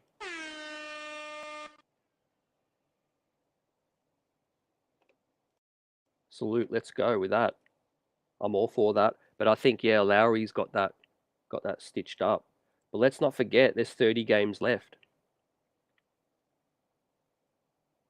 If you're going to punish Pascal for his record, DeMar absolutely needs to be punished too, yeah. Also, yeah, you know what it is with the criteria. The coaching is voting on a lot of things that we don't think about. Like, we know DeMar is a great closer. His clutch play might have separated him in the eyes of the coaches, I mean, no one's hit more buzzer beaters, go-ahead buckets than DeMar over the last, 12 months. But that's just one small element of the game, really, when you're looking at it. I mean, Brunson's just all about winning. Right? I feel for the kid after the LA game, taking the hit on AD, not getting the final shot, missing a game or two now. And speaking of, Brunson is questionable for tomorrow night, ladies and gents, against the Clips. So not sweating it, but that could be another opportunity for IQ, RJ, and Grimes to get more reps.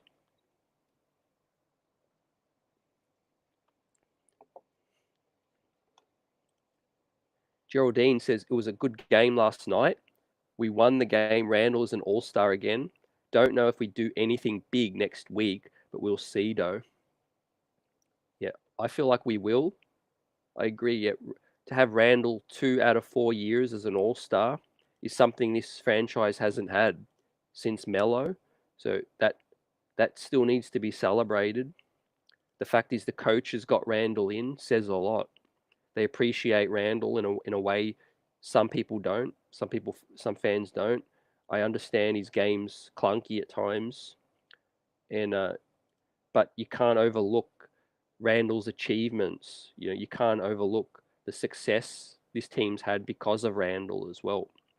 Even though we are a middling team at the moment in the standings, we're still better than a lot of good teams and a lot of teams that were predicted to be better than us as well. And like I said earlier, like 20 teams in the NBA are mid right now due to how deep the talent is, and we got another crazy draft coming up with more deep talent as well. And that's why you're seeing an exodus in the league of veterans, a lot of people complaining why, Melo's not in the league anymore. People complain why guys' careers finish early. It's because there's a lot more talent now. Nothing's promised. I think the average year, career in the NBA might be down to like 4 years now, 5 years, maybe, even less because of the young talent coming in now. GMs are tanking. They're forever thinking about what's next. They're not thinking about players of yesterday.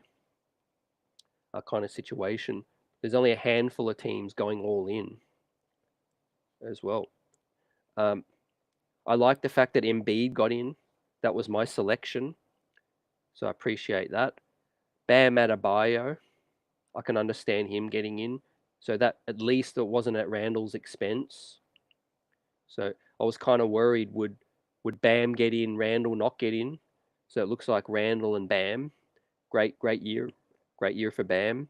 Jalen Brown, that hit, that's a deserving selection as well. So I basically got an issue with the backcourt of the Eastern Conference, basically. In fact, I probably would have changed all three of them for Brunson, Trae Young, and Harden. Yeah. I think Brunson, Trae Young, and Harden could have all three easily replaced Drew, DeMar, and Tyrese. But I'm glad SGA got in. I could see Lillard getting in because he's done really well this season. Triple J is an interesting one, but I guess defensively, his play got him in as well. Paul George, that's not surprising. And of course, Ja Morant. Ja Morant was stiff not to be a starter, so he has to be in. He definitely has to be in. Yep. Randle also not missing a game and playing heavy minutes. The guy is strong.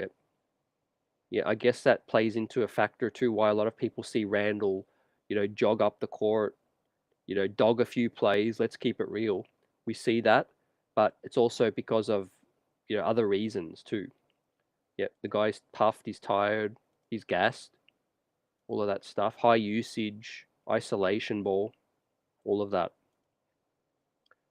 I will shout out Randle's ability to move the rock more this year, and I think, going back to the Johnny Bryant situation that we touched on earlier is really key.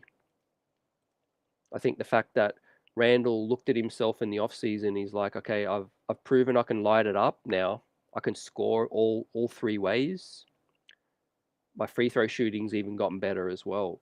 But my ability to pass this year, I think last night Randle had a couple of amazing passes straight out to Grimes.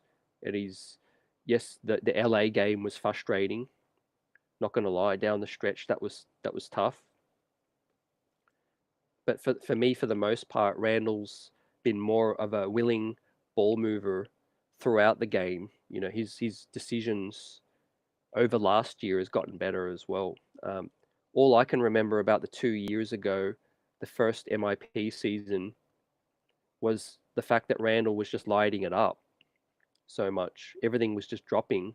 Three ball, the tough contested mid-range fadeaways, those were falling 2 years ago. They're still falling this year. Less deep twos, less tough shots, but more willingness to move the rock has been the big key for me. Yeah, talk about what would have been, man.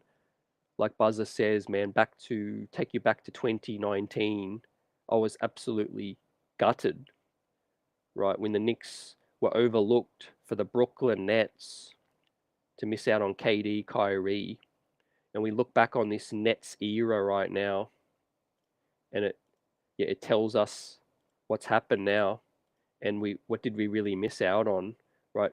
Joe Tsai, the new owner, Sean Marks, right? They fired Kenny Atkinson, great developmental in-demand coach. They fired a two-time MVP, Steve Nash. Sean Marks might get the chop. You know, his job's going to be on the line. And all signs point towards Kyrie out and potentially KD following him out the door with that situation. We mentioned earlier tonight, I think the best course of action for the Nets is to trade everybody ASAP and rebuild. You know, get as many young talent and picks as possible, and continue to build. You got a young, bright future with Nick Claxton, and you got still some young talent, Cam Thomas, you know, and you got some other veterans, Patty Mills and TJ Warren, and that you could sell off potentially as well. So yeah, like Buzzer says, man, I'm so happy that we dodged that bullet right now, and we got young players now still in their primes, balling out, right? Yeah, let's look this up. But Randle is definitely in the top minutes played, no doubt about it. That's what's super impressive too. I'm glad he's going to get a little break coming up. You know, the All-Star game, we know it's not taxing at all, fam. It's not taxing. He's going to play off the bench. He's probably only going to play like 20 minutes of glorified pickup ball. So we're looking at this road ahead now with these 7 games left, right? And then Randle and Co can get a nice rest. I think Jalen Brunson's kind of banged up. As we know, he's out with non-COVID illness. And that situation, we know Mitchell Robinson's going to benefit from that. So let's get these young players' minutes up. In my opinion, in these next 7 games, let's get RJ's minutes where they're at to 35, 36 plus. Let's get Quickley's minutes up to 35 plus. Quentin Grimes, and let these young cats lead us through this tough stretch right now. Obi's minutes up to 25 plus as well. Sims and Hartenstein as well. I think Evan Fournier will probably continue to stay in the rotation, as we know. You know, Cam's not going to play, I don't think. Yeah, great point, Buzzer. Yeah, it could only be good for Randle to rest a bit more and Obi to get more reps ahead of the trade deadline and see what's up. Definitely get those fast break points up with Obi, and get Randle more rest. Yep. I think it's Anthony Edwards leading the minutes, but not positive. It's very close either way. Yeah, appreciate you. Yeah, Anthony Edwards is a beast as well. Another young player though, but yeah, Julius Randle, man, 28 years old, to be up there in the league in minutes, right? He's putting on a clinic right now. Also, he's earned himself another 1.2 milli. So salute Julius, salute, right? Salute to that bonus, getting that All-Star berth for the 2nd time. So I think he's joining Elite Knicks company again. As we pull up, we mention the situation with the 30-point games, you know, for the season. Julius Randle's on 15 30-point games. He's in Elite Knicks company. We see so far Patrick Ewing is the franchise leader at 36 right now. And Julius is having a season like better than the Amari Stoudemire 2010-11 season, where he had 22 30-point games. Carmelo Anthony had a 25 and a 31 30-point season. So you guys let me know how many will Julius finish on right now? But he's joined now 10 Knicks. Well, he's the 10th Knick, I think, to be a two-time All-Star for this franchise. So he's an elite Knicks company now for what he's doing, on the ball and improving his play lately as well. As we know, Johnny Bryant came to visit and had that huge impact on JB, early in the summer, so that was amazing to have a dude like Johnny Bryant now relate. We miss Unc Woody and Unc Kenny Payne, but lucky we still have Cuz Johnny Bryant, who's able to relate. He got through to Julius after in the summer, and he spoke to Julius about, like, think about your body language, and when you're frustrated and you're having a tantrum, what would that feel like to you as a teammate? For you, how would that make you feel being a teammate of a player like that? And that's what hit home, yeah, for Julius. He check his body language, frustration. He still argues with the refs a little, but for the most part, Julius has improved with that area. He's definitely been mindful of that. And I think, yeah, it just shows growth. I think Randle's physical game has kind of probably peaked or plateaued, will plateau, but I think mentally might take his game to another level with reading the play. Of course, we need to see it in the playoffs. I agree. That's going to be the next big test. For me, the most impressive thing Julius can do. I've seen him do crazy stuff. We know he could hit step backs. He could get to the cup and slam it on dudes like Isaiah Stewart, slam it on KP, all of that. He could hit the three ball now.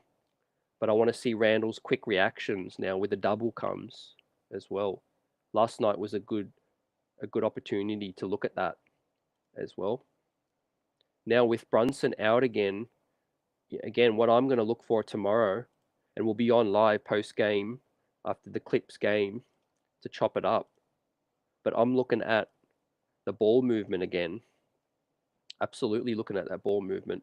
RJ Barrett's usage on the ball. And I'm looking at this guy starting, the one, the only, the New York Knicks' sixth starter, Emmanuel Quickley, doing huge things this year, right? Earning himself potentially close to a max contract, maybe in his next deal right now. These are the moments that count for a player trying to earn that contract. When Jalen Brunson is out, what do we look like? Does the offense suffer at all? Do we look exactly the same? Do we look better? You guys tell me, right? No disrespect on Brunson and his achievements, but it's worth pondering the topic, How do we look? How does this franchise look with Emmanuel Quickley out there leading, right? I love his ability to keep his dribble alive now. The decision making's improved 100%. Shot selection 100%. It's got better. He's not looking for that floater immediately anymore. He's penetrating and not looking back as much as he used to, trying to touch the defender and get contact. He's not looking at that no more either. You're just playing free and keeping his head up on a swivel right now. Ball movement was great yesterday. I love seeing IQ on the floor down the stretch too. I think he makes better decisions, but let's see. Yes, more Deuce and IQ. Facts.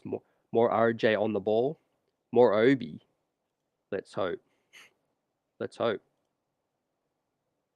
You feel the kind of contract could be fair at 4 years, 68 milli.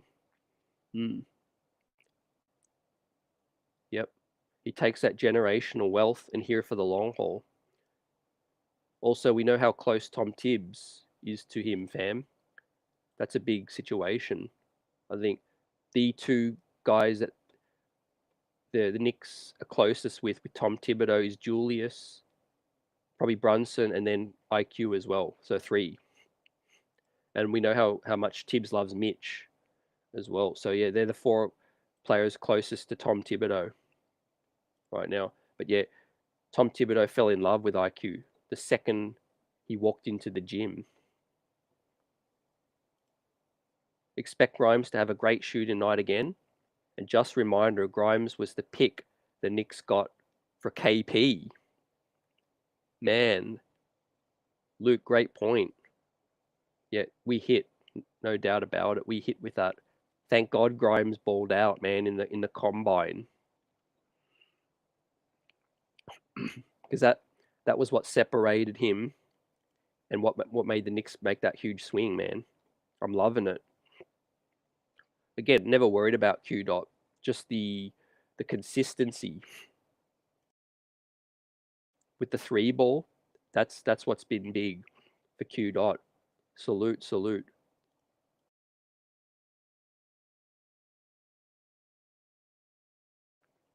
Yeah, but man, the chat's been absolutely on fire. Buzzing tonight, Friday night, ready to tackle the Clips at home again. And we here. What's good? Insanity. Miles Bridges is a situation that still needs to be resolved. I think he might probably sign. He's got to re-sign with the Hornets first. Then he can be traded. But I do feel like he's going to stick.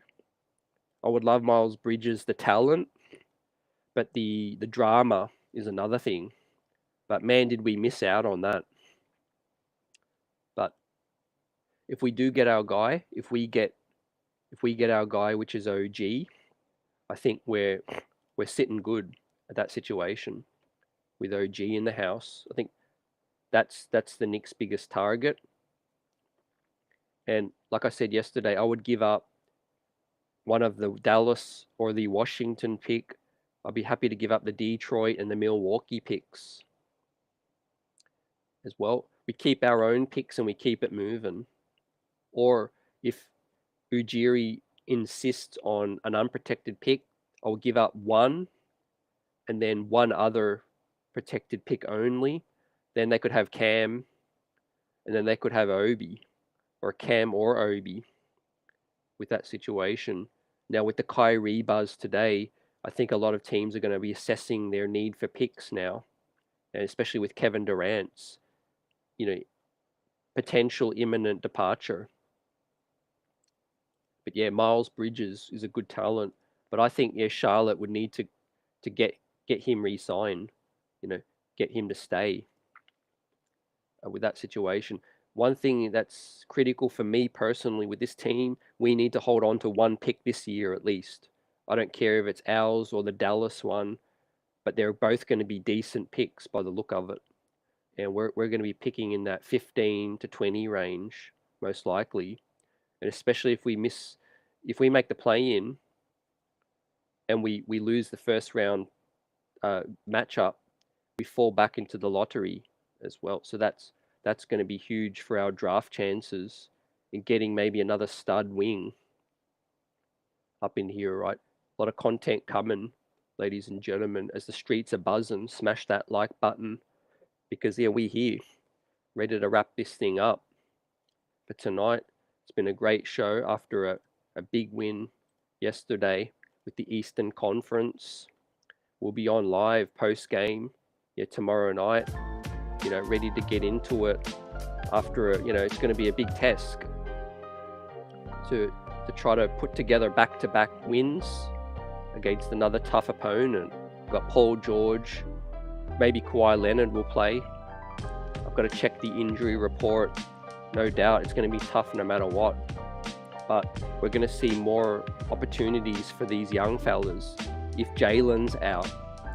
So watch out for that. Yeah, appreciate everyone rocking out. Enjoy the rest of your night. We here, we buzzing right now. Smash that like button.